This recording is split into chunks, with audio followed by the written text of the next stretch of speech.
Hello guys, I'm Reena Rathore and you watching Reena Study. So welcome to my YouTube channel Reena Study. आज का हमारा topic है मौर्य साम्राज्य। मौर्य साम्राज्य से संबंधित सभी महत्वपूर्ण प्रश्न वन लाइनर क्वेश्चन आंसर हैं इस वीडियो में हम कंप्लीट करने वाले हैं। तो चलते हैं अपनी वीडियो में, वीडियो को स्टार्ट करते हैं। वीडियो को स्टार्ट करने से पहले वीडियो को लाइक कर देना, चैनल को सब्सक्राइब कर लेना एंड बेल आइकन को प्रेस कर लेना ताकि आने वाली वीडियो का नोटिफिकेशन आपको मिलता रहे।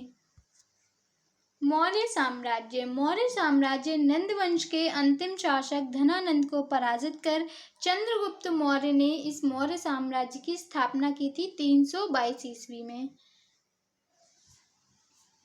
मौर्य साम्राज्य की स्थापना किसने की? चंद्रगुप्त मौर्य ने नंद वंश के अंतिम शासक धनानंद को पराजित करके 322 ईस्वी में। इससे पहले का वंश, मौर्य साम्राज्य से पहले का वंश कौन था? मगध साम्राज्य। मगध साम्राज्य पे भी मैंने वीडियो बना रखी है, अगर आपने नहीं देखी है तो मैं उसका लिंक आपको डिस्क्रिप्शन में प्रोवाइड करा दूंगी, वहां से जाके आप उस वीडियो को भी देख सकते हैं। मगध साम्राज्य के बारे में थोड़ी सी जानकारी हम जान लेते हैं।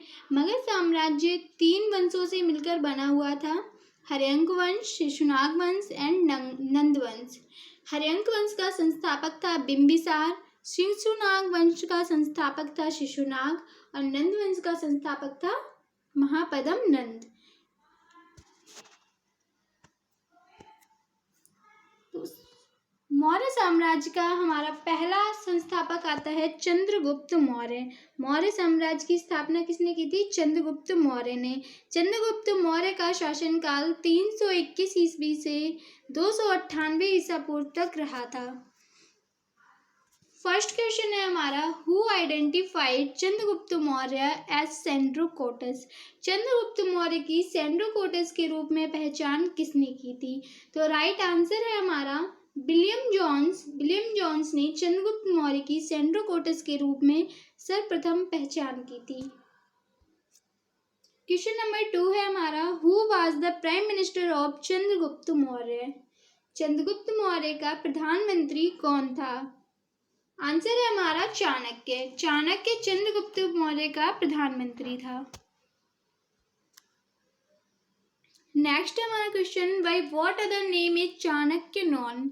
चाणक्य को और किस नाम से जाना जाता है? तो चाणक्य को कौटिल्य एंड विष्णुगुप्त, इन दो नामों से जाना जाता है। राइट आंसर है हमारा कौटिल्य। कौटिल्य और विष्णुगुप्त के नाम से भी चाणक्य को जाना जाता है। इसके बाद हमारा क्वेश्चन है, हु रोट द बुक अर्थशास्त्र। अर्थशास्त्र नामक पुस्तक की रचना किसने की या अर्थशास्त्र नामक पुस्तक किसने लिखी? तो अर्थशास्त्र नामक पुस्तक के लेखक है Kautilya. Next question, Chandragupta Maurya established the Maurya empire by eliminating which ruler of the Nanda dynasty. Chandragupta Maurya ने नंद वंश के किस शासक को समाप्त कर मौर्य साम्राज्य की स्थापना की थी? तो चंद्रगुप्त मौर्य ने नंद वंश के अंतिम शासक धनानंद को पराजित कर मौर्य साम्राज्य की स्थापना की थी। आंसर है हमारा धनानंद। इसके बाद हमारा क्वेश्चन है, in whose court did the famous Greek ambassador Megasthenes live. प्रसिद्ध यूनानी राजदूत मेगास्थनीज किसके दरबार में रहता था?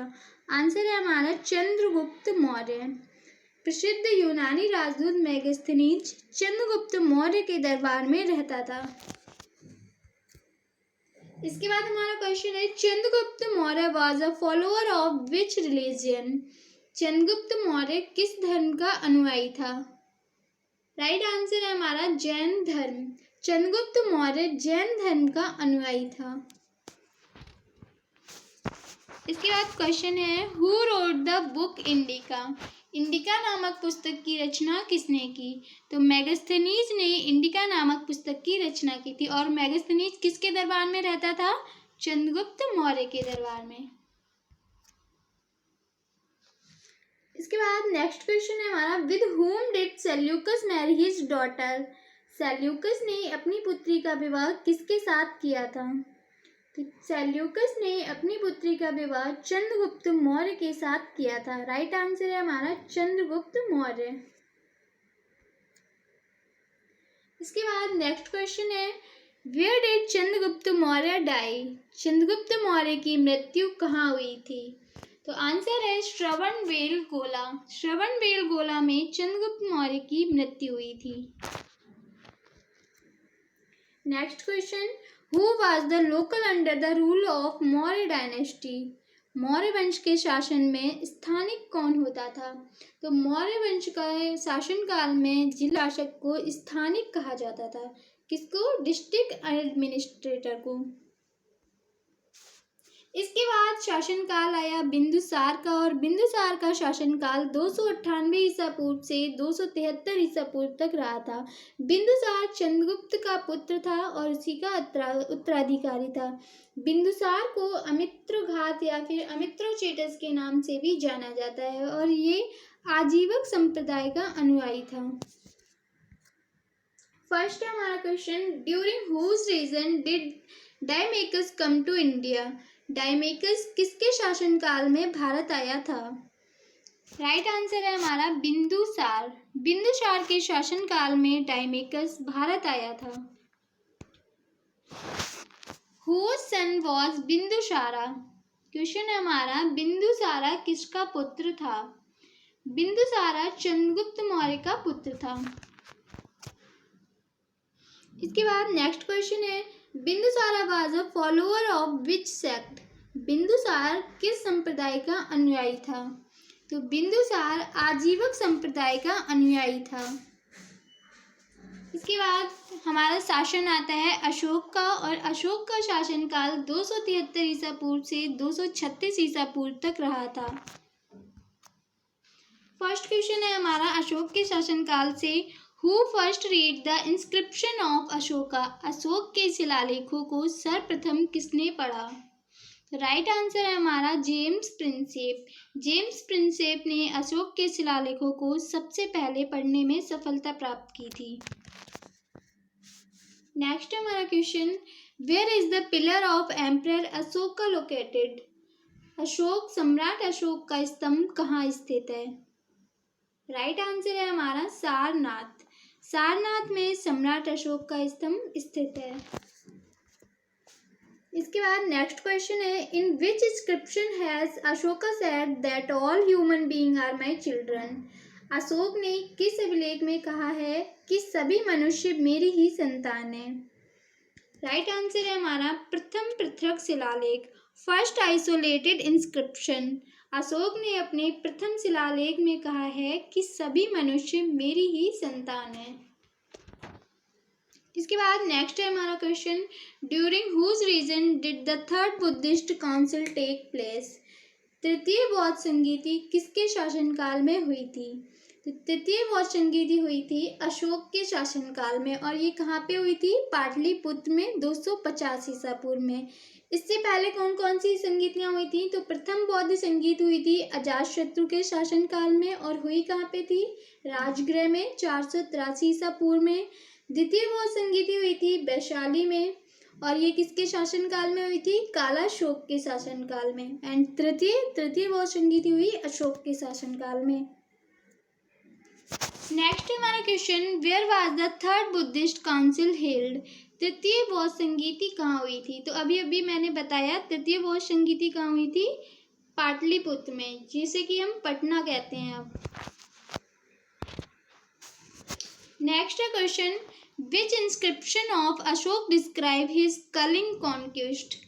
अशोक के किस शिलालेख में उसकी कलिंग विजय का वर्णन है? तो अशोक के 13वें यानी कि 13 शिलालेख में उसकी कलिंग विजय का वर्णन देखने को मिलता है। राइट आंसर है हमारा 13वें। इसके बाद नेक्स्ट है हमारा question, in which small inscription does Ashok get the name Buddha Shakya and Ashoka? किस लघु शिलालेख में अशोक का बुद्ध शाक्य एवं अशोक नाम मिलता है?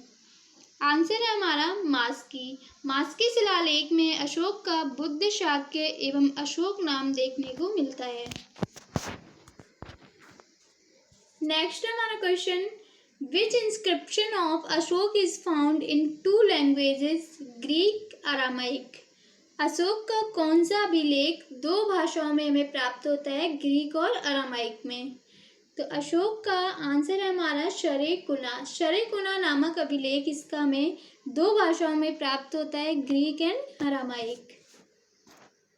Next question, who built the Sanchi stupa? Sanchi के स्तूप का निर्माण किसने करवाया था? राइट आंसर है हमारा अशोक। सम्राट अशोक ने सांची के स्तूप का निर्माण करवाया था। नेक्स्ट है हमारा question, when did the Maurya ruler Ashoka invade Kalinga? Maurya शासक अशोक ने कलिंग पर कब आक्रमण किया? आंसर है हमारा 261 ईसा पूर्व में मौर्य शासक अशोक ने कलिंग पर आक्रमण किया था और इस आक्रमण में इसने युद्ध नीति को छोड़कर धम्म नीति को अपनाया था। नेक्स्ट क्वेश्चन है, विच मौर्य रूलर फाउंडेड द धम्मा? किस मौर्य शासक ने धम्म का प्रतिपादन किया था? तो अशोक मौर्य शासक ने धम्म का प्रतिपादन किया था। कलिंग युद्ध के समय ये युद्ध को देखकर भयभीत हो गया था, बहुत भयभीत नहीं हो गया था, युद्ध को देखकर इसको मन में बहुत ही ये आई कि युद्ध से कितने ही मतलब निर्जीव या फिर जो जिनका कोई दोष नहीं है उनकी भी जान जा रही थी। तो ये सब देखकर इसका युद्ध नीति से मन हट गया और इसने धम्म नीति को अपनाया। नेक्स्ट क्वेश्चन है, in which script have the inscription of Ashok been found? Ashok के अभिलेख किन लिपियों में प्राप्त हुए हैं? तो अशोक के अभिलेख Brahmi, Kharoshthi, Greek and Aramaic, इन 4 लिपियों में हमें अशोक के अभिलेख प्राप्त होते हैं। आंसर है हमारा Brahmi, Kharoshthi, Greek and Aramaic. Next question, who was called Vishti in Mauryan period? Maurya काल में बिस्टी किसे कहा जाता था? आंसर है हमारा निःशुल्क श्रम यानी कि फ्री लेबर को मौर्य काल में बिस्टी कहा जाता था। Next question, from which Buddhist monk did Ashok take initiations into Buddhism after the Kalinga war? Kalinga युद्ध के बाद अशोक ने किस बौद्ध भिक्षु से बौद्ध धर्म की दीक्षा ली थी? तो कलिंग युद्ध के बाद अशोक ने उपगुप्त नामक बौद्ध भिक्षु से बौद्ध धर्म की दीक्षा ली थी। आंसर है हमारा उपगुप्त। इसके बाद हमारा क्वेश्चन है, after how many years of rule did Ashoka visit बौद्ध गया? शासन के कितने वर्षों के बाद अशोक ने बौद्ध गया की यात्रा की थी? तो अपने शासन के 10वें वर्ष में अशोक ने बौद्ध गया की यात्रा की थी। राइट आंसर है हमारा 10वें वर्ष में।